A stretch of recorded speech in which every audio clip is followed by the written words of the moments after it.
so? It works. There. Wait, I think we might need to move to the back.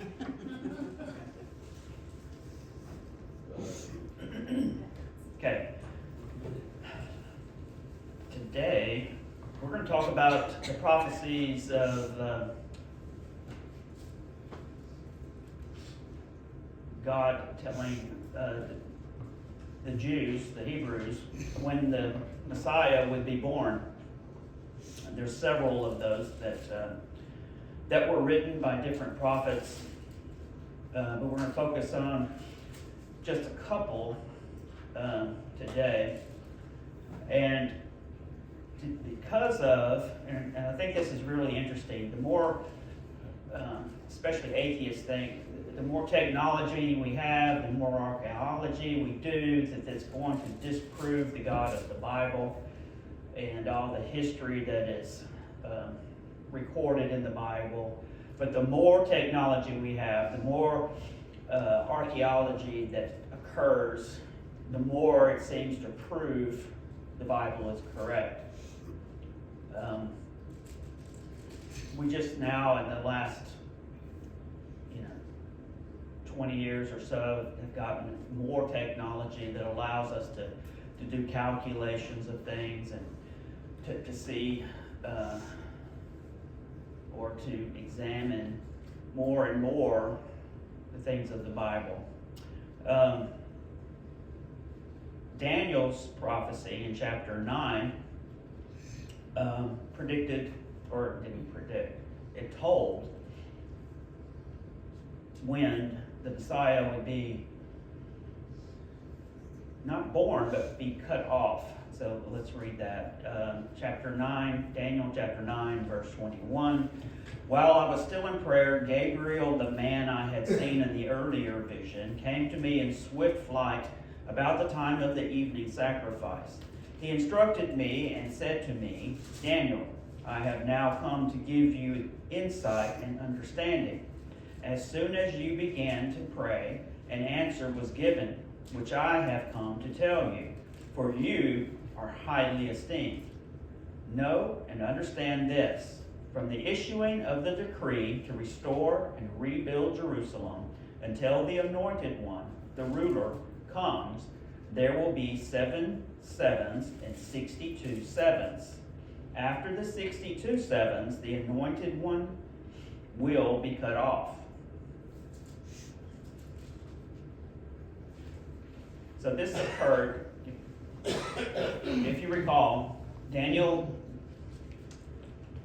lived in Israel or in Judah or Judea, was exiled to Babylon, and the temple was destroyed at that time. And so the prophecy is talking about when the decree is made that the temple will be rebuilt. That's when these calculations you can start these calculations, and it will determine when the Messiah will be born. So the first thing you need is to know is when the decree was that the temple would be created. And so the book of Nehemiah, chapter 2, Nehemiah is the one who began rebuilding the temple. In the month of Nisan, in the 20th year of King Artaxerxes, when wine was brought for him, I took the wine and gave it to the king. I had not been sad in his presence before. So the king asked me, why does your face look so sad when you are not ill? This can be nothing but sadness of heart. I was very much afraid, but I said to the king, may the king live forever. Why should my face not look sad when the city where my fathers are buried lies in ruins, and its gates have been destroyed by fire? The king said to me, what is it you want? Then I prayed to the God of heaven, and I answered the king, if it pleases the king, and if your servant has found favor in his sight, let him send me to the city in Judah where my fathers are buried, so that I can rebuild it.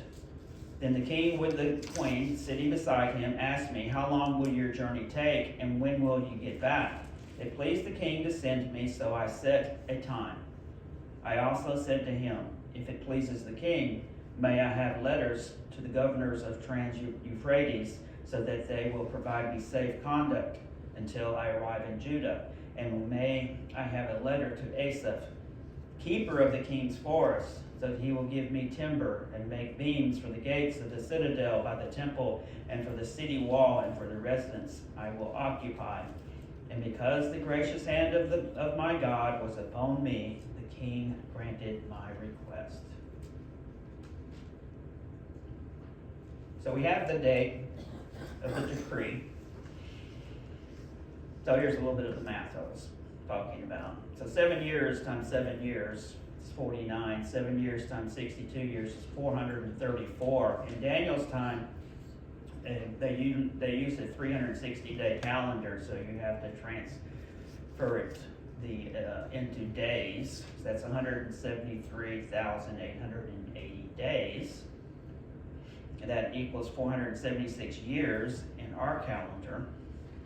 And then start counting from the decree to begin the rebuilding the temple, which was 444 BC, counting 476 years from 444 BC equals 33 AD.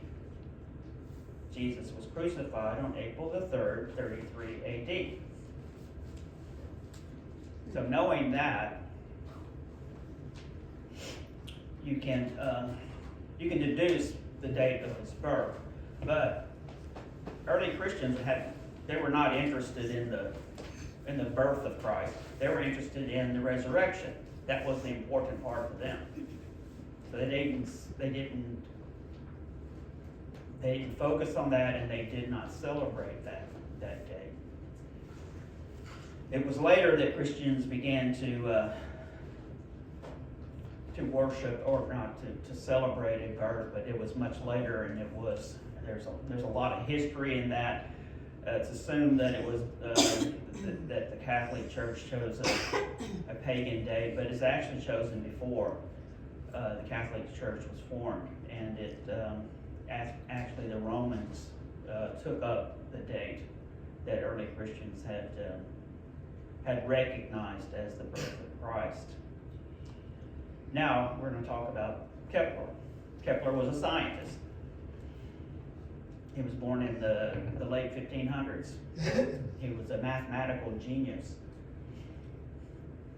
The calculations that he developed are still used today to track the movement of planets and stars by NASA in space, in the universe. And he was able to do that. You're talking about paper, you're talking about ink and a quill and all of that. It was very long and painstaking to do all of that. If he goes beyond just the planets were enough, but going to the stars and then calculating them. But he was a strong Christian, and of course, being a strong Christian, he was like, well, I want to see what the sky looked like when Christ was born. And so he began calculating when that would happen. And he knew when King Herod died, because that was recorded by the Jewish historian Josephus. And so he started calculating all that, and what he found was there was nothing really interesting that happened during that time. But the problem was he had the wrong dates. The dates that he was assuming was, because we know in the Bible that King Herod was still alive when Christ was born. That's when the Magi came and said, hey, we're coming, we're following the star. And so he had to be alive when Christ was born. And he knew he had to be born at least a year or two before Herod's death. And so that pushed it out to 6 BC when Christ would have had to been born. And so he tried different dates before that or after that, and still nothing really came up. Well, not long ago, especially with the computers and scanning documents and everything else, they discovered that the manuscripts of Josephus in the Library of Congress and the British Library, there was an error. In every copy prior to the year 1544, it recorded Herod's death as 1 BC. So when they printed Josephus's book, they made an error in the typesetting, the person who did that, and so every copy after 1544, which is what Kepler would have looked at or utilized, was wrong. So Kepler was looking for a special event in the wrong years.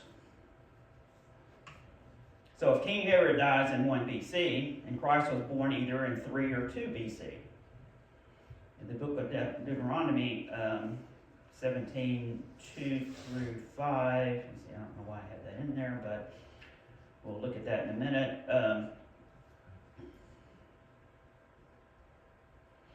But what I don't want people to think we're doing astrology here. But we know that God spoke or made predictions, and he utilized the stars to communicate signs of events, and they would look for those types of things. And there will be signs in the sun, the moons, and the stars. And so let's talk about the Magi. The Magi, sometimes translated as wise men, and that is where we get the word magic from. But they were not really magicians. They were very learned people, especially in astronomy. And they consulted with the rulers based on the stars, and they spent a lot of time tracking the stars, looking for guidance.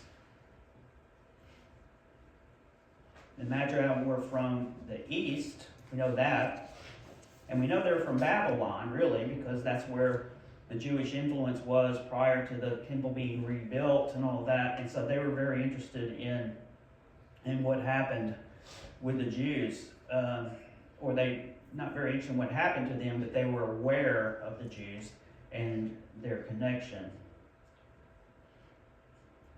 So Matthew 2:2a, it says, and asked, where is the one who has been born King of the Jews? And so they came, as it states in Matthew 2, it states that the Magi came and asked Herod, hey, where is the one who has been born King of the Jews? So the Magi's question gives us 3 points of what they may have been looking at in the sky that made them decide to, hey, this is something important, we're going to go and look at it and see if we can find out what's going on. And so the stars that they're looking at indicated birth. It indicated kingship. And it also needed to indicate something to do with the Jews.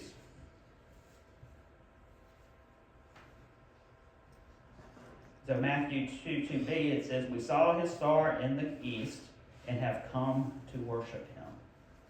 And so the qualifications for what they were seeing. It would have had to have endured long enough for them to keep traveling, to see it every night. And so they probably saw it from Babylon, and then they traveled that way. It's not likely that they were not in Babylon. It went ahead of them as they traveled from Jerusalem to Bethlehem. So you might not realize it, but it's 5 miles between the two, and the star we needed to get would have to guide them in that direction. It have to be something spectacular to even gain their interest, right?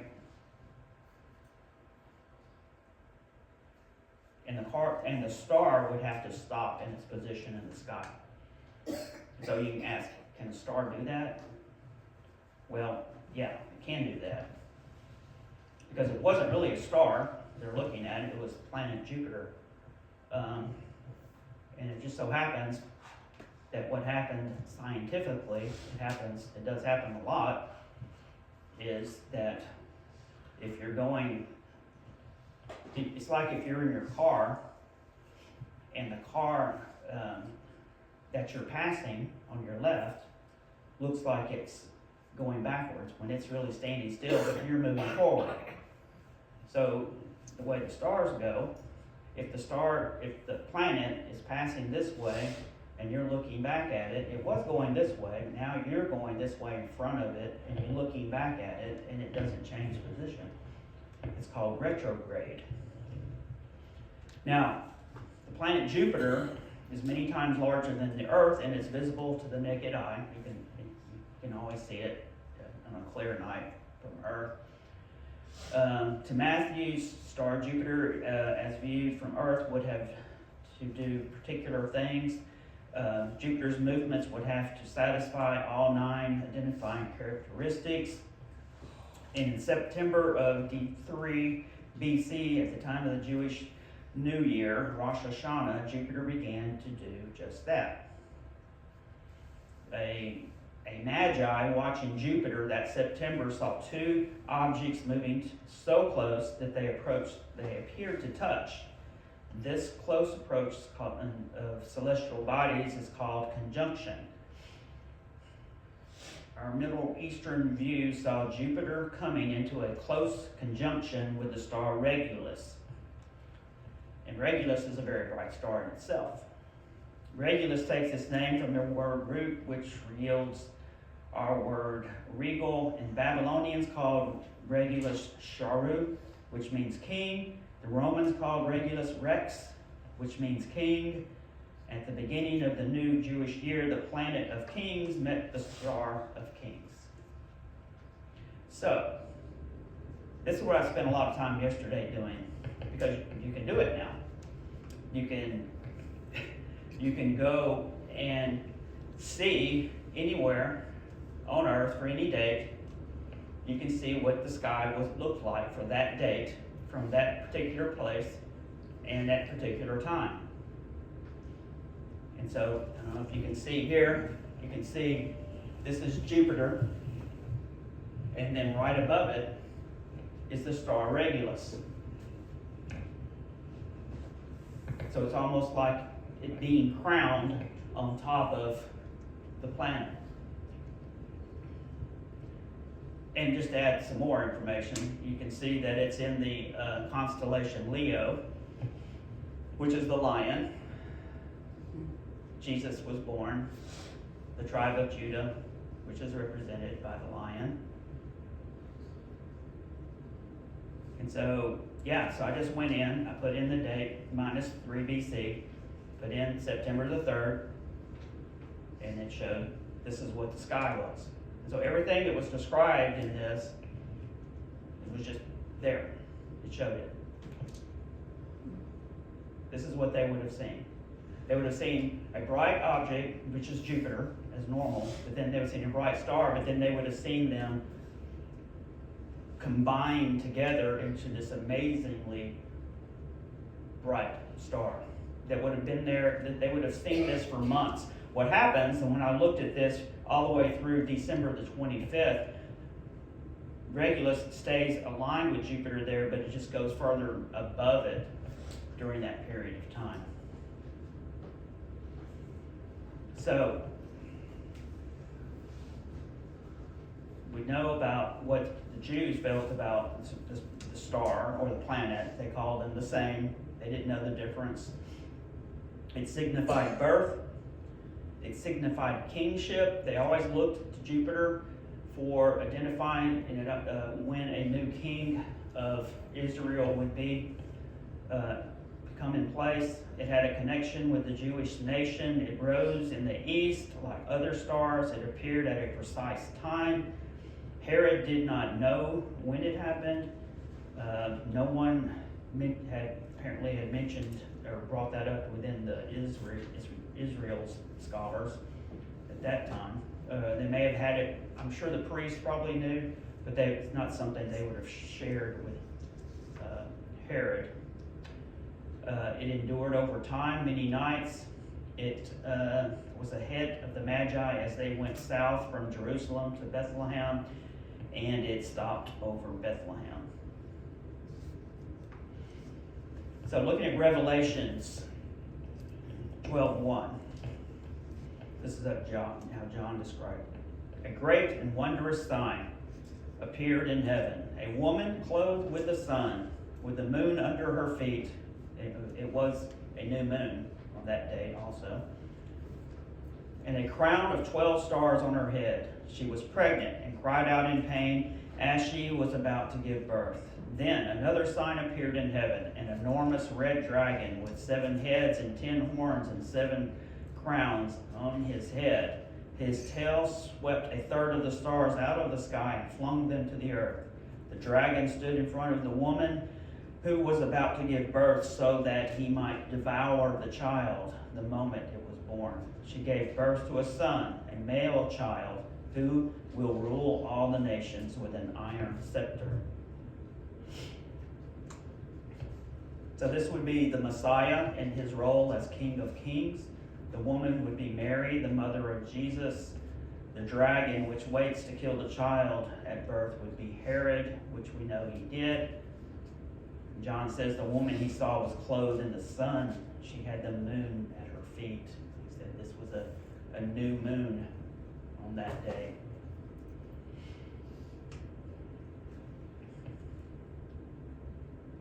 So Christ's star, described in the book of Matthew, correlates precisely with the celestial events we know occurred in 2 and 3 BC, but the story of the star is a series of events, and this affects statistical probability.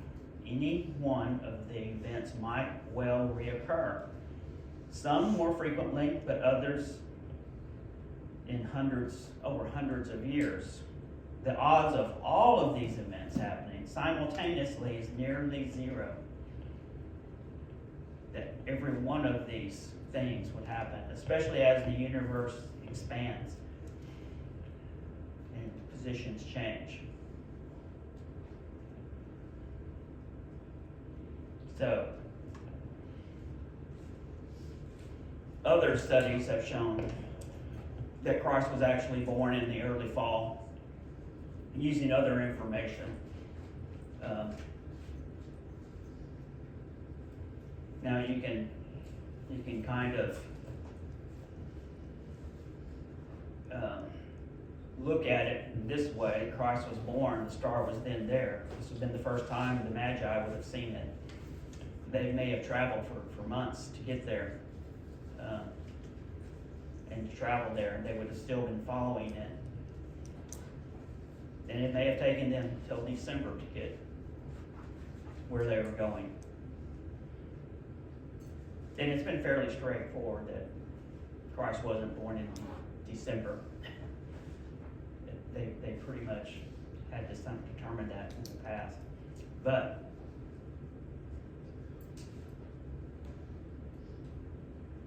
I think we should be more like the early Christians, who their main focus was on the resurrection of Christ and his fulfillment, and not particularly on his birth. But it is interesting. Again, another thing that has happened in science that has allowed us to see proof of the accuracy of the Bible. Science continually seems to have been focused on, you can say at a high level, they're focused on determining where we come from, where man comes from, why are we here, all of that. Well, it's in the Bible. So regardless of how you look at it, the efforts seem to be always, how do we disprove the Bible? How do we disprove that God exists? When they found DNA, they thought that, okay, this will put this all to rest. We'll know that evolution we'll see it all. Well, what do they find in DNA? What do they find in DNA? They found code. in DNA. They found information that had been put into DNA, complex information that we can't even understand at all. They found out that the amoeba, a single-celled animal's DNA, is just as complex as a human. There was no evolution from something simple to something very complex as a human. Every time we continue to try and disprove God, God shows us that we're wrong. So I think at this time of the year we should just remember that Christ was born. Christ, everything points to that. Now we know more than we didn't know. But we also need to make sure that we understand that faith is more important than knowledge. No matter how much we learn or how much we know, knowledge will never replace faith that's required by Christ. Because even if we know that God exists, we need to remember that the Hebrews, when they left Egypt, in a very short time, after they saw the parting of the seas, they saw all the signs that they saw, it only took a few days for them to turn their backs on God and to begin worshiping idols. So no matter what God shows us, or how clearly He's there, we will, naturally we will rebel, which is why we need Christ, and we need Christ in our hearts to help us. So please bow your heads. Dear Heavenly Father, Lord, we just thank you. We thank you for your word. We thank you for the information that you do allow us to see, things that do help us to reach others, to strengthen our faith through trusting in you. But we also ask that you provide us the faith that we need to trust in you in our own lives, to trust you for everything we do and every day we face, that you're there with us and that you're helping us, and that if we trust in you, that things will happen in accordance to your will, and just help us to trust in you and to follow you in all things. And we ask all this in Christ's name. Amen. Please turn to page 312.